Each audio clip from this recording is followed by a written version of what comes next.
میں نے ایک ترکیب سوچی کہ میں نے جو میرے ساتھ چند ایک جو تگڑے بندے تھے ان کو میں نے پشتوں کے چند ایک الفاظ سکھا دیے، اور ان کو میں کہتا تھا کہ جب ہم پہ حملہ ہوگا یا جب ہم حملہ کریں گے بچاؤ کے لیے اپنے لیے، تو میں پشتوں میں باتیں کروں گا، تم لوگوں نے آگے سے یہ الفاظ فلانے کو میں کہوں گا کہ فلانے یہ ہے، تو وہ آگے سے صرف ہر ایک کس کو ایک ایک لفظ یا جو چند ایک لفظ سکھائے ہوئے تھے کہ کہتے جواب دیتے جانا ہے۔ تو سکھوں پر یہ وہ ہوا کہ یہاں پر پٹھان آئے ہوئے جو کہ حفاظت کر رہے ہیں، تو اس کا ایک فائدہ ہوا ان کو، اور وہ اس طریقے سے انہوں نے قادیان کی حفاظت کی۔ تو اس شخص نے میرے دادا کو بچے کی طرح بغل میں اٹھایا اور اعلان کیا مجمع کو کہ چلو رسول کریم صلی اللہ علیہ وسلم کے دربار چلتے ہیں۔ محمد میرے تن میں مثل جاں ہے، یہ ہے مشہور جاں ہے تو جہاں ہے۔ اعوذ باللہ من الشیطان الرجیم، بسم اللہ الرحمن الرحیم۔ السلام علیکم ورحمۃ اللہ وبرکاتہ۔ میرا نام اعجاز احمد خان ہے، میں امریکہ جماعت سے تعلق رکھتا ہوں۔ میرے والد صاحب کا نام صوبیدار عبدالغفور خان آف ٹوپی ہے۔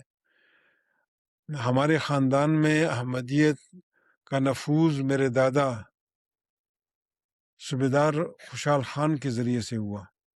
مسیح موعود السلام کے زمانے میں انہوں نے ایک خواب دیکھی، ایک رویا دیکھی، اور وہ رویا ان کے لیے آخر میں پھر احمدیت کو قبول کرنے کا ذریعہ بنی۔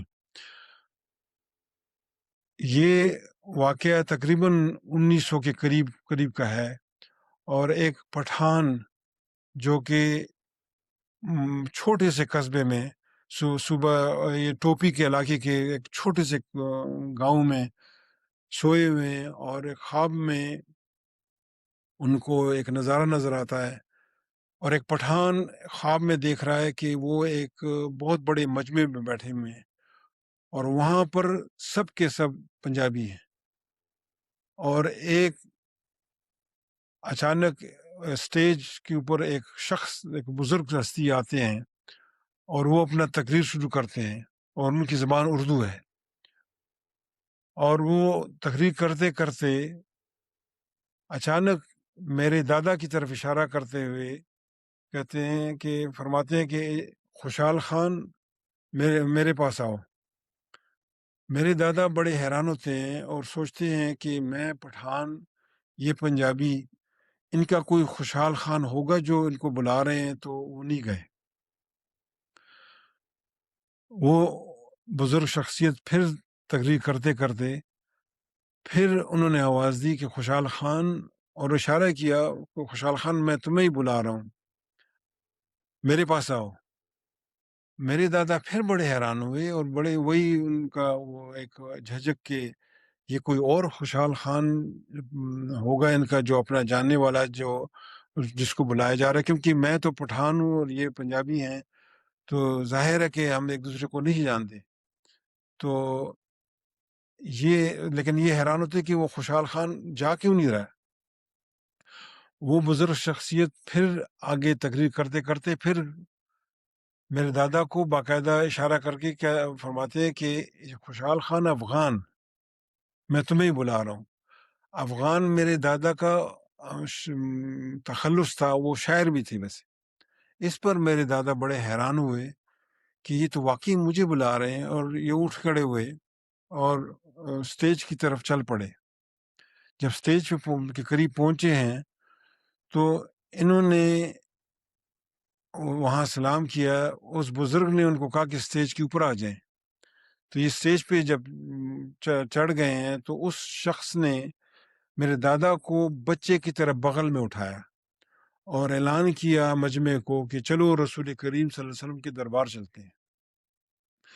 اس خواب میں ہی میرے دادا سوچ رہے ہیں کہ میں 6 فٹ 4 انچ کا قد کا بندہ ہوں، اور اس بندے نے مجھے بچے کی طرح اٹھایا ہوا ہے، اور یہ چل پڑے ہیں، اور آگے ایک اور سارا مجمع ان کے پیچھے پیچھے چل پڑا ہے ایسے، اور یہ آگے جا کے ایک پہاڑی کے سامنے بہت ایک سٹیپ قسم کی پہاڑی ہے، اور اس پہ چڑھنا شروع ہوئے ہیں، اور میرے دادا پیچھے دیکھتے ہیں تو مڑ کے دیکھتے ہیں کہ وہ سارا مجمع بڑے آرام سے آ رہا ہے ویسے، اور اوپر جب پہنچتے ہیں تو ایک لائٹ دیکھتے ہیں اور تخت دیکھتے ہیں اور رسول کریم صلی اللہ علیہ وسلم کا دربار دیکھتے ہیں، اور اس سے جاگ جاتے ہیں۔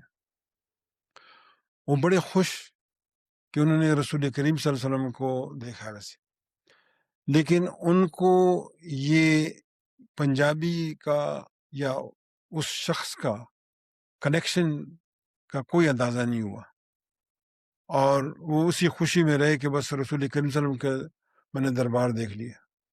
یہ یہ مسیح السلام کے زمانے کا ہمیں جو اندازہ ہے، کیونکہ اس کی کہیں احمدیت تاریخ احمدیت میں اس کا جگہ کا اور یہ سن کا کتنے کا لکھا ہوا نہیں ہے، تو یہ اس کے بعد تقریباً کئی سال بعد، اور لگتا ہے کہ یہ کوئی 1912 یا 13 کے وقت ہے کہ یہ مردان جاتے ہیں اپنے یہ فوجی ہیں ویسے، فوج میں بھی رہے ہیں ویسے، تو یہ مردان کسی سلسلے میں جاتے ہیں، اور وہاں پر جا کے کوئی یہ پتہ نہیں کہ کس طرح، لیکن ایک صحابی مسیح موعود علیہ السلام سے ان کی ملاقات ہوتی ہے۔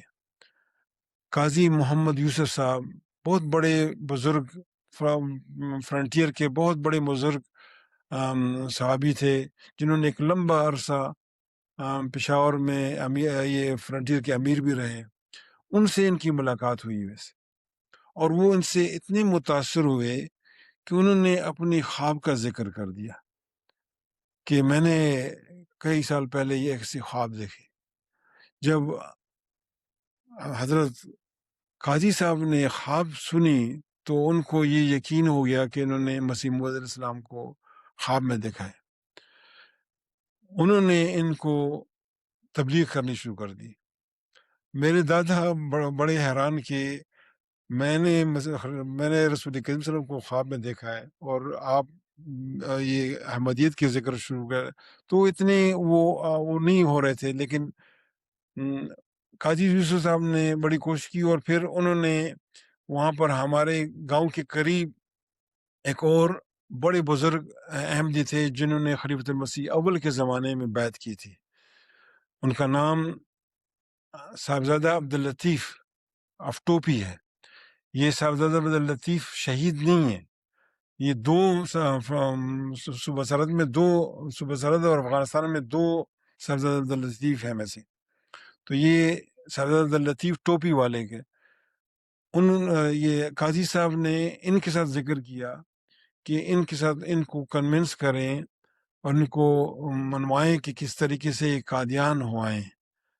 تو یہ جب یہ صاحبزادہ عبداللطیف سے ملے ہیں تو ان سے بھی یہ بڑے متاثر ہوئے ویسے، اور بڑا ان کا جو ان کے بڑے خوبصورت اور ان کا روحانی چہرہ تھا ویسے، میرے بعد میں ہمارے نانا بھی بنے، تو انہوں نے آخر میں ان کو منوایا کہ قادیان جایا جائے، تو انہوں نے جب مانا تو یہ 1914 کا وقت ہے ویسے، اور ان کو میرے جو صاحبزادہ عبداللطیف کے ساتھ یہ گئے قادیان، اور جلسہ سالانہ قادیان کا وقت تھا۔ اب آپ یہ بھی اندازہ لگا لیں کہ یہ جو انہوں نے خواب دیکھی ہے، اس وقت کوئی اخبار نہیں، کوئی ٹیلی فون نہیں، کوئی ٹی وی نہیں، کوئی سوشل میڈیا نہیں، کوئی ایسی چیز نہیں ہے، اور انہوں نے ایک ایسی شخصیت کو دیکھا، اور ایک خواب کا جو ان پر اثر تھا، اور اسی خواب کو جو ہے نا قاضی یوسف صاحب نے مسیح السلام کے ساتھ کنیکٹ کیا،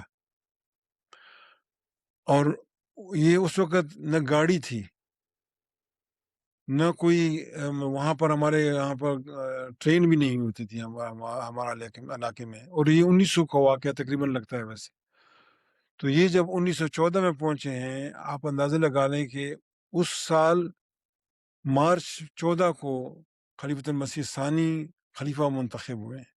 24 سال کی ان کی عمر تھی اس وقت، ایک بالکل جوان. اور میرے دادا اس وقت 46 سال کی عمر کے تھے ویسے. تو یہ جب گئے ہیں تو پہلے دن ہی یہ جلسہ سالانہ میں جب وہ مجمع میں بیٹھے ہیں، تو جب خلیفۃ المسیح ثانی تشریف لائے ہیں اسٹیج پہ تقریر کے لیے، تو انہوں نے جب دیکھا تو انہوں نے میرے نانا کا ہاتھ پکڑا ہے اور کہا کہ یہی وہ بزرگ ہے جس نے مجھے رسول کریم صلی اللہ علیہ وسلم کے دربار لے کے گیا ہے. مجھے اس کے پاس لے کے جاؤ، میں نے بیعت کرنی ہے کہ جو مجھے رسول کریم صلی اللہ علیہ وسلم کے پاس لے کے جا سکتا ہے تو وہ جھوٹا نہیں ہو سکتا. تو میرے نانا نے، جو بعد میں ہمارے نانا بنے، اس وقت نانا نہیں تھے، انہوں نے کہا کہ یہ جو آپ نے خواب میں دیکھا تھا کہ وہ تقریر کر رہے ہیں، تو ابھی انہوں نے تقریر کرنی ہے. تو تقریر کے بعد جب تقریر ختم ہوئی ہے تو خلیفۃ المسیح ثانی نے میرے نانا کو دیکھا ہے خواب اس مجمع میں. اس وقت 1914 میں پتہ نہیں کتنے چند 100 احمدی ہوں گے جو جلسہ گاہ میں موجود ہوں گے. انہوں نے ان کو دیکھا، انہوں نے آواز دی صاحبزادہ صاحب اسٹیج پہ آ جائیں. تو میرے نانا ان کے ساتھ صاحبزادہ عبداللطیف اور لے کے گئے، اور میرے دادا کو بھی ساتھ لے کے گئے. اور اسٹیج سے نیچے انہوں نے کہا کہ حضور یہ ایک غیر احمدی میرے ساتھ 2 دوست آئے ہوئے ہیں، انہوں نے کہا ان کو بھی اوپر لے آئیں. تو جب اوپر اسٹیج پہ سب سے ملاقات ہوئی تو انہوں نے کہا کہ حضور انہوں نے ایک خواب دیکھی کئی سال پہلے، اور آج مجمع میں بیٹھ کے انہوں نے مجھے خود یہ اس کا بتایا کہ انہوں نے خواب میں آپ کو دیکھا، لیکن یہ خواب آپ کو خود سنا دیں گے. تو میرے دادا نے ان کو حضور کو خواب سنائی. پھر حساب سے درخواست کی کہ میں آپ کی بیعت کرنا چاہتا ہوں. تو حساب نے ان کی بیعت لی اس وقت. پھر بتایا جاتا ہے کہ حساب نے یہ پوچھا صاحب عبداللطیف سے کہ صاحب صاحب آپ کو خواب کی سمجھ آئی؟ تو انہوں نے کہا کہ ہمارا یہ خیال تھا کہ انہوں نے مسیح موعود صاحب کو دیکھا ہے ویسے، لیکن ابھی جب آپ آئے ہیں تو انہوں نے کہا کہ میں نے اسی شخص کو دیکھا ویسے. اب آپ نظر لگا لیں کہ یہ خواب انہوں نے تقریباً کوئی 10-12 سال پہلے دیکھی ہے، جبکہ خلیفۃ المسیح ثانی ایک بچہ تھے اور ان کی وہ شکل نہیں تھی جو اس وقت خلافت کے مقام پہ جب پہنچے ہیں تو اس وقت تھی. خدا تعالیٰ نے ان کو خلیفۃ المسیح ثانی کے تصدیق کے لیے خدا تعالیٰ نے ایک رویا دکھائی. تو لیکن خلیفۃ المسیح ثانی جب ان سے پوچھا کہ آپ کو سمجھ آئی، تو انہوں نے پھر کہا کہ نہیں مجھے سمجھ نہیں آئی. اور تو انہوں نے کہا کہ یہ مسیح موعود اسلام کی زندگی میں ان کو آوازیں آتی رہی اور یہ اس آواز پہ نہیں گئے. وہ مسیح موعود اسلام فوت ہوئے، خلیفۃ المسیح اول آئے، وہ دوسری آواز آئی اور وہ دوسری آواز پہ بھی نہیں گئے. میں مسیح کی تیسری آواز ہوں، میں مسیح کی تیسری آواز ہوں اور یہ میری آواز پہ ہے.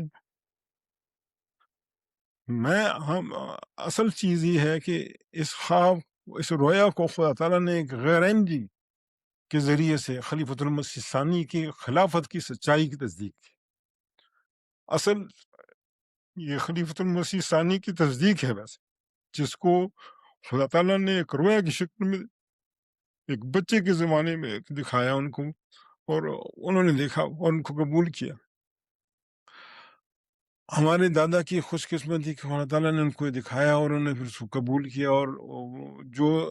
اور سب سے بڑی بات یہ کہ کب کا انہوں نے خواب دیکھا، لیکن یہ کہ خدا تعالیٰ نے ان کو اس وقت احمدیت قبولیت کی توفیق نہیں دی جب تک خلیفۃ المسیح ثانی خلیفہ نہیں منتخب ہوئے. جلسہ ختم ہوا اور پھر میں جو بتایا جاتا ہے کہ انہوں نے کہا صاحب نے کہ اب واپسی ہے. تو انہوں نے کہا کہ کیا مطلب ہے واپسی، کیا ہے؟ ابھی تو میں مزے لے رہا ہوں اس چیز کی، اور وہ جو چیزیں میں نے دیکھی اور 3 دن کا جو ماحول انہوں نے دیکھا ویسے، تو پھر بتایا جاتا ہے کہ انہوں نے کہا کہ میں یہاں رہ رہا ہوں، تو آپ جائیں اور آپ میرے بچوں کو اور میری بیوی کو کہیں کہ وہ آئیں اور خود اپنے آپ خود دیکھیں۔ میں نے ان کو مان لیا ہے ویسے، اور مجھے جو خدا تعالیٰ نے جو اس رویا میں دکھایا گیا، تو میں وہی اس شخص کو میں نے آج کئی سال بعد خود اپنی زندگی میں دیکھ لیا، اور میں نے اس کو مان لیا، آ جائیں دیکھ لیں۔ تو وہ بتایا جاتا ہے کہ ہماری دادی اور جو بچہ اس وقت تھا ویسے وہ آئے ہیں، لیکن انہوں نے میری دادی نے احمدیت قبول کی، اور پھر میرے دادا بتایا جاتا ہے کہ کوئی چند ایک مہینے رہے وہاں پر اور پھر واپس آئے ویسے۔ تو پھر خلیفۃ المسیح ثانی وہ جب بھی جاتے تھے تو خلیفۃ المسیح ثانی ان کو سٹیج پہ اپنے ساتھ کھڑا رکھتے، اور کیونکہ وہ فوج میں صوبیدار بھی رہے تھے ویسے، اور بڑی خوبصورت باڈی تھی، ان کی 6 فٹ 4 انچ ان کا قد تھا، بڑی وجیح خوبصورت ان کی وہ تھی ویسے۔ تو جب وہ ہم بڑے ہوئے، ان کی عمر بڑی، تو انہوں نے ایک مرتبہ خلیفۃ المسیح ثانی سے معذرت کی کہ حضور آپ 6 گھنٹے کی تقریر کرتے ہیں اور میرے لیے کھڑا ہونا بڑا مشکل ہو جاتا ہے ویسے، تو میں معذرت چاہتا ہوں۔ تو حضرت صاحب نے فرمایا کہ ٹھیک ہے، ان کے لیے کرسی رکھی جائے اور یہ کرسی بھی ساتھ بیٹھے رہے ویسے۔ تو یہ اس طرح کہ خدا تعالیٰ نے ان کو توفیق دی۔ پھر 1942 میں جمعے کی نماز کے بعد وہ جب اپنی ٹوپی جماعت میں آئے ہوئے تھے، جہاں سردار لطیف اور وہاں کو مسجد ہماری وہاں پر ہی تھی، وہ آئے جمعے کی نماز پڑھ کے واپس جا رہے تھے اپنے گاؤں مینی، کہ وہاں پر دشمنان احمدیت نے ان کو گولی مار کے شہید کر دیا۔ یہ ہمارے دادا کو یہ بھی اعزاز حاصل ہے کہ ہمارے خیبر پختونخوا میں سب سے پہلے شہید مانے جاتے ہیں، جو سردار لطیف شہید اور ان چند ایک جو اور شہداء ہیں وہ افغانستان کے ہیں۔ یہ میں جب کہہ رہا ہوں کہ ہمارے پہلے ہیں، تو یہ ان کو شمارنے وہ پہلے تھے، لیکن یہ 10ویں نمبر پہ ہیں احمدیت کے شہید۔ ان کا جو اگر آپ دیکھیں تو ان کا نام جو ہے 10ویں نمبر پہ آتا ہے، جو شہداء میں ان کی لسٹ ہے ویسے، تو اس لحاظ سے 10ویں نمبر پہ ہیں، لیکن خیبر پختونخوا میں یہ پہلے شہید ہیں ویسے۔ تو ہمارے خاندان میں ایک مسئلہ چلتا آ رہا تھا کہ 2 بچے ہوتے تھے، اور ایک بچ جاتا تھا اور ایک فوت ہو جاتا تھا، اور اگلے اس جو زندہ رہتا اس کے 2 بچے ہوتے، اور ایک فوت ہو جاتا اور ایک رہتا، آگے اس طرح نسل در نسل چلا آ رہا تھا۔ انہوں نے میرے دادا نے بیعت کی جس دن، تو حضور کو انہوں نے اپنے اس مسئلے کے بارے میں یہ درخواست کی کہ یہ ہمارے خاندان میں یہ ایک سلسلہ چلا آ رہا ہے ویسے، اور یہ ختم نہیں ہوتا، اور اس وقت میرے 2 بیٹے ہیں، اور ایک بیٹا میرا اس وقت جب میں آنے سے پہلے اس کا حادثہ ہوا ہے، ٹانگے کے نیچے آیا ہے، وہ کافی سخت بیمار ہے اور موت اس کا ہوا ہے ویسے۔ تو آپ دعا کریں کہ اللہ تعالیٰ ہمیں اس چیز سے نجات دلائے۔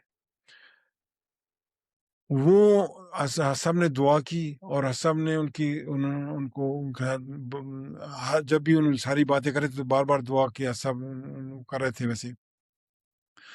اس کے بعد ہمارے جو ہے نا یہ میرے دادا کے پھر 9 بچے ہوئے، 2 بیٹیاں اور 7 بیٹے تھے۔ جن میں سے ہمارے جو ہمیں جو وہ ان میں سے 4 احمدی رہے، لیکن ان میں سے 5 احمدی نہیں رہے، لیکن نسل چل پڑی. اور اس وقت ہمارے خاندان کے ہمارے جو وہ ہیں نا ہزاروں ہیں بس. اور مطلب ہے کہ ہم ہزاروں خاندان میں یہ، تو یہ بھی ایک خلافت کی برکت، خلیفۃ المسیح ثانی کی دعاؤں کے ایک وہ تھا کہ معجزہ، کہ ایک خاندان میں ایک سلسلہ چلا آ رہا تھا اور اس کو خدا کے ایک خلیفہ کے دعاؤں نے اس کے رخ موڑ دیا بس. اور پھر انہوں نے اپنی زندگی میں اپنے 2 بیٹوں کو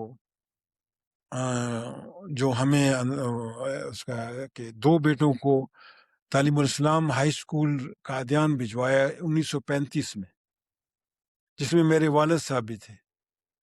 اور میرے والد صاحب کی میرے والد کا نام صوبیدار عبدالغفور خان ہے، اور ان کی پیدائش 1922 کی ہے. میرے دادا کی بیعت 1914 میں ہوئی خلیفۃ المسیح ثانی کے پہلے جلسہ سالانہ کے موقع پر، اور 8 سال بعد میرے والد صاحب پیدا ہوئے. تو میرے والد صاحب بھی خدا کے فضل کے ساتھ پیدائشی احمدی ہیں، لیکن ان کی خوش قسمتی یہ کہ ان کو میرے دادا نے قادیان پڑھائی کے لیے بھیجا. وہاں پر انہوں نے ان کو خلیفۃ المسیح ثانی کی صحبت ملی، ہائی اسکول انہوں نے پاس کیا وہاں پر. اور اس وقت 1940 میں یہ جنگ یہ ورلڈ وار شروع ہوئی. تو میرے ابا بھی کئی لوگوں کی طرح انہوں نے فوج جوائن کی. اللہ تعالیٰ کا اتنا بڑا احسان ہے کہ ان کو یہ 1940 میں انہوں نے فوج جوائن کی، اور جب ورلڈ وار 2 ختم ہوئی ہے تو یہ صوبیدار کی ترقی سے پہنچ چکے تھے، جو کہ ایک غیر معمولی ترقی تھی. 5 سال میں برٹش آرمی میں ایک سپاہی سے لے کے صوبیدار تک پہنچنا بہت بڑے ایک معجزہ تھا ویسے.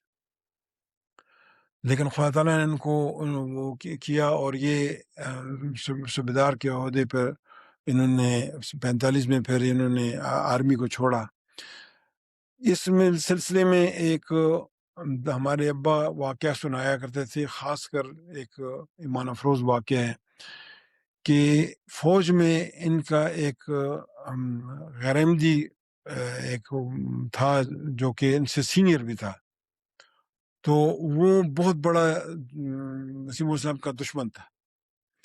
تو وہ اکثر میرے ابا کو بہت زیادہ تنگ کیا کرتا تھا، اور مسیح موعود صاحب کو گالیاں دیا کرتا تھا.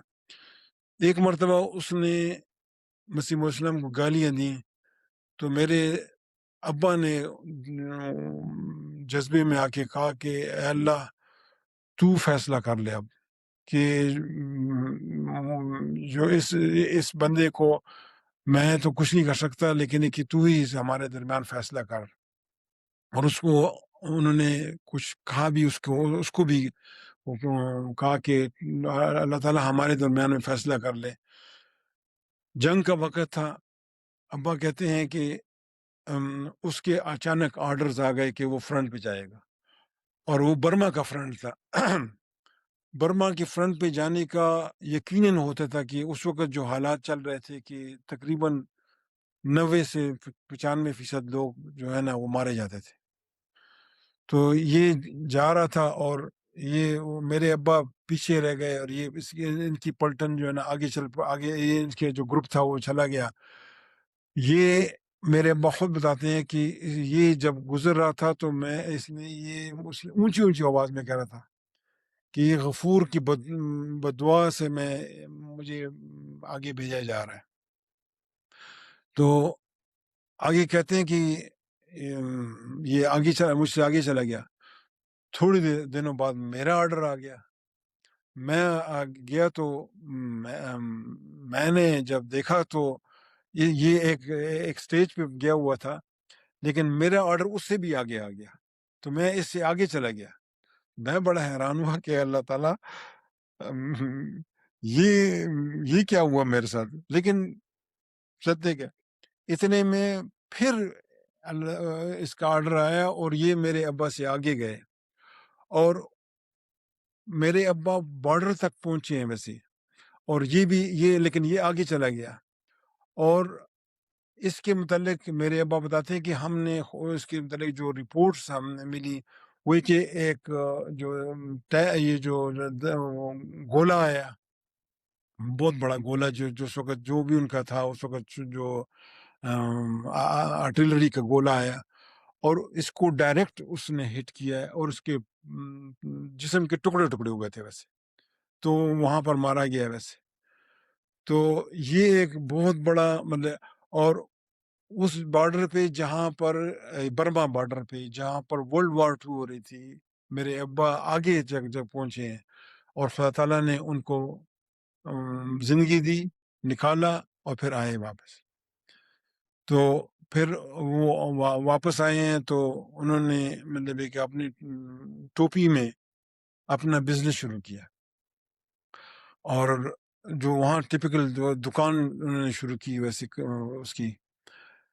تو جب یہ 47 کا واقعہ ہے 2 سال بعد, تو خلیفۃ المسیح ثانی نے جب اعلان کیا کہ درویشان کہ مجھے 313 درویشوں کی ضرورت ہے ویسے, اور اعلان ہوا, تو خدا تعالیٰ نے میرے ابا کو یہ توفیق دی کہ انہوں نے اپنے کاروبار کو چھوڑ کے یہ فیصلہ کیا کہ میں جا کے اس میں شامل ہوتا ہوں. تو وہ گئے قادیان اور ان کو خدا تعالیٰ نے 313 درویشان میں شامل ہونے میں توفیق دی. ان کا درویش نمبر 175 ہے. اور یہ اس وقت درویشوں کا جو کانسیپٹ تھا وہ یہ تھا کہ یہ ضروری نہیں تھا کہ یہ 313 کی 313 ساری عمر رہیں گے وہاں پر, جو ہمارے ابا بتاتے ہیں. ویسے وہی تھا کہ یہ کوئی وہاں پر وہاں ہوگا چند ایک سال یا جو بھی وقت ہوگا, اور اس کے بعد یہ ایکسچینج ہوتے رہا کریں گے. تو ان کو اس وقت خلیفۃ المسیح ثالث مرزا ناصر احمد صاحب اس وقت خلیفہ تو نہیں تھے, وہ خاندان کی طرف سے وہاں پر تھے ویسے. تو میرے ابا ان کے ساتھ نائب افسر ان کو سیکیورٹی پہ لگایا گیا ویسے. اور انہوں نے جو 47 میں جو فسادات ہوئے ان میں بہت مطلب ہے کہ ان کا تاریخ احمدیت میں بھی اس کا ذکر بھی ہے کہ انہوں نے بڑے, چونکہ ان کے فوجی وہ بھی صحیح ویسے صوبیدار رہ چکے تھے, تو انہوں نے بہت ہی اچھے طریقے سے حفاظت کی قادیان کی. اور خاص کر ابا اکثر بتاتے ہوتے تھے جو لوگ آتے تھے وہاں پر, جب خاص کر MDP اور جو بھاگ کے آتے تھے زندگی بچانے کے لیے, تو قادیان میں آ جاتے تھے اور وہاں پناہ لیتے تھے. پھر ہم ان کی حفاظت کرتے تھے, پھر ان کو پاکستان بھجواتے تھے بڑے طریقے سے. لیکن اس میں ایک بہت بڑی تعداد آتی تھی جو کہ غیر احمدی ہوتے تھے ویسے, اور ان کو ہم باقاعدہ پروٹیکشن دیتے تھے. لیکن ان میں مسئلہ یہ ہمیں ہمیشہ ہوتا تھا کہ ہم ان کو بڑا کہتے تھے کہ جب تک ہم نے بندوبست نہیں کیا آپ نے نہیں جانا یہاں سے. لیکن وہ ان کو چونکہ وہ تعلق نہیں تھا جو احمدی ہوا ہوتا تھا, تو ان میں سے اکثر ایسا ہوتا تھا کہ بغیر ہماری پروٹیکشن کے وہ ڈر کی وجہ سے نکل جاتے تھے کہ نہیں, گروپ کا گروپ نکل جاتا تھا, اور ان میں سے اکثر کو شہید کر دیا جاتا تھا, اکثر مارے جاتے تھے ویسے. لیکن خدا تعالیٰ کا فضل یہ ہے کہ اس حالات میں احمدیوں کی بہت بڑی کم تعداد ایسی ہوئی تھی جن کو نقصان پہنچا. اسے یہ بتاتے ہیں ویسے. اس وقت یہ اس میں جو میرے ابا بتاتے ہیں کہ یہ اکیلے پٹھان تھے قادیان میں اس وقت, اور خلیفۃ المسیح مرزا ناصر احمد صاحب جو خلیفۃ المسیح ثالث بعد میں بنے, یہ افسر وہ انچارج تھے ویسے. تو جب حملے ہوتے تھے تو انہوں نے ایک ان کے پاس گنز تھی میں سے، اور مطلب ہے کہ کافی ان کے پاس اسلحہ بھی تھا ویسے، لیکن چونکہ تعداد مطلب ہے کہ وہ لمیٹڈ تھی، اور جو حالات تھے وہ مقابلہ بہت بڑے، مطلب کہ سارے آپ پنجاب میں گھیرے ہوئے تھے ویسے، ایک ہی معمول چھوٹا سا قصبہ تھا قادیان اس وقت. تو وہ بتاتے ہیں کہ میں نے ایک ترکیب سوچی کہ میں نے جو میرے ساتھ چند ایک جو تگڑے بندے تھے ان کو میں نے پشتو کے چند ایک الفاظ سکھا دیے، اور ان کو میں کہتا تھا کہ جب ہم پہ حملہ ہوگا یا جب ہم حملہ کریں گے بچاؤ کے لیے اپنے لیے، تو میں پشتو میں باتیں کروں گا. تم لوگوں نے آگے سے یہ الفاظ فلانے کے میں کہوں گا کہ فلانے یہ ہے، تو وہ آگے سے صرف ہر ایک کس کو ایک ایک لفظ یا جو چند ایک لفظ سکھائے ہوئے تھے کہ کہتے جواب دیتے جانا ہے. تو سکھوں پر یہ وہ ہوا کہ یہاں پر پٹھان آئے ہوئے جو کہ حفاظت کر رہے ہیں، تو اس کا ایک فائدہ ہوا ان کو، اور وہ اس طریقے سے انہوں نے اس کی مطلب ہے کہ قادیان کی حفاظت کی.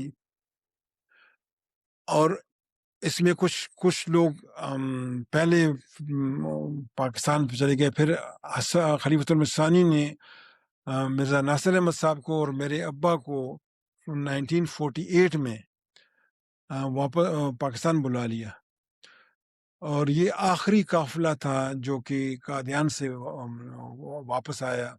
اور ان کی جگہ میرے خیال میں مرزا وسیم صاحب کو صاحب نے اپنے بیٹوں میں سے ان کو بھجوایا. اور اس کے بعد ابا بتاتے ہیں کہ انڈیا گورنمنٹ نے پابندی لگا دی کہ یہ ایکسچینج نہیں ہوا کرے گا، کہ جو یہاں ہے یہاں رہے گا، کوئی یہاں وہاں سے پاکستان سے کوئی لوگ نہیں آئیں گے. اس وقت مخالفت تھی، انہوں نے اس کو کیا. تو میرے ابا وہ اوریجنل 313 میں سے تھے. بعد میں ان کی جو ہمارے پاس فوٹوز بھی تھی، گروپ فوٹو ان کا تھا، لیکن یہ کہ سن 74 میں ہم فسادات میں ہمارے گھر میں آگ لگنے سے وہ ختم ہو گئے. اس کے بعد ہمیں نہیں ملے ویسے. تو یہ 48 میں جب واپس آئے ہیں تو پھر ابا نے اپنا کاروبار شروع کیا، اور پھر انہوں نے اپنا شروع کیا. پھر خلیفۃ المسیح ثانی کے اوپر جب 54 پہ ایک ظالم نے خنجر سے مسجد مبارک میں حملہ کیا، اور خنجر سے حضور کو چوٹ لگی ویسے. تو اس وقت اس وقت یہ فیصلہ ہوا کہ سیکیورٹی کی کو زیادہ مستحکم کرنا چاہیے. تو پھر میرے ابا کو تک میسج پہنچا کہ حفاظت کے لیے ضرورت ہے. تو میرے ابا نے دکان بند کی. تو میرے ابا نے کہا کہ نہیں، میں اس وقت صاحب کو ضرورت ہے تو میں جا رہا ہوں. اور انہوں نے یہ سب کچھ چھوڑ کے چلے گئے 54 میں. اور وہاں پر پھر نائب افسر تھوڑی دیر عرصے کے لیے رہے، پھر افسر حفاظت رہے ویسے خلیفۃ المسیح ثانی کے ساتھ. میرے ابا کو خدا تعالیٰ نے یہ بہت بڑا اعزاز دیا کہ خلیفۃ المسیح ثانی کو میرے ابا کے ساتھ بہت پیار تھا، اور سب ان کے بچوں کو میرے ابا کے ساتھ بھائیوں کی طرح تعلق تھا، اور وہ ہمیشہ بھائی کہتے تھے ان کو، میرے ابا کو. اور اس کی آگے واقعات میں آپ کو بتا دوں گا کہ کس طرح کیسے موقعوں پر میرے ابا کو خدا تعالیٰ نے یہ اعزاز دیا کہ خلیفۃ المسیح ثانی کے اور مسیح موعود اسلام کے اولادوں میں ہمارے ابا کو کس طرح پیار سے لوگ یاد کرتے ہیں، ابھی بھی یاد کرتے ہیں کہ انہوں نے ان کی جو خدمات ہیں ویسے.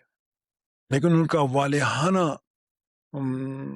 پیار تھا خلافت کے ساتھ، خلیفۃ المسیح ثانی کے ساتھ، پھر بعد میں خلیفۃ المسیح ثالث کے ساتھ. تو یہ 1900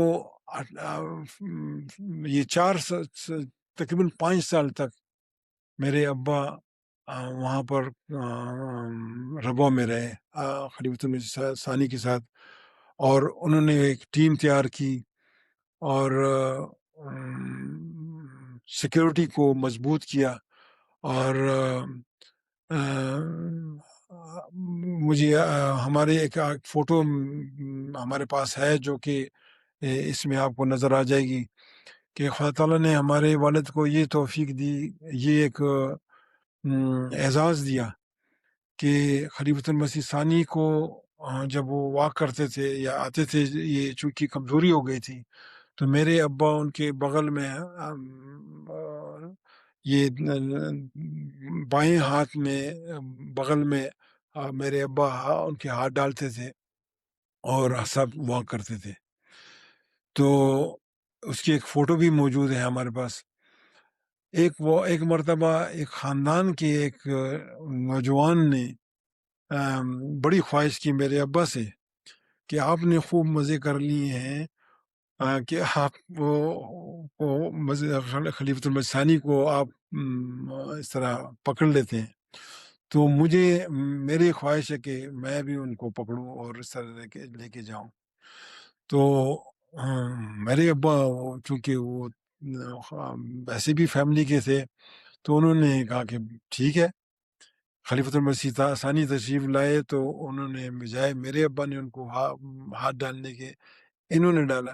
اب وہ نوجوان بھی تھے اور نروس بھی تھے. نروس ہر کوئی ہوتا ہے خلافت کے سامنے، اور میں نے خود بھی دیکھا ہے کہ خلفاء کے سامنے خاندان ہو یا غیر خاندان ہو، بھائی ہو اور بڑے ہوں چھوٹے ہوں، سب نروس ہوتے ہیں، اور وہ ایک مقام ہے جس سے آدمی کو لرز جاتا ہے بندے میں.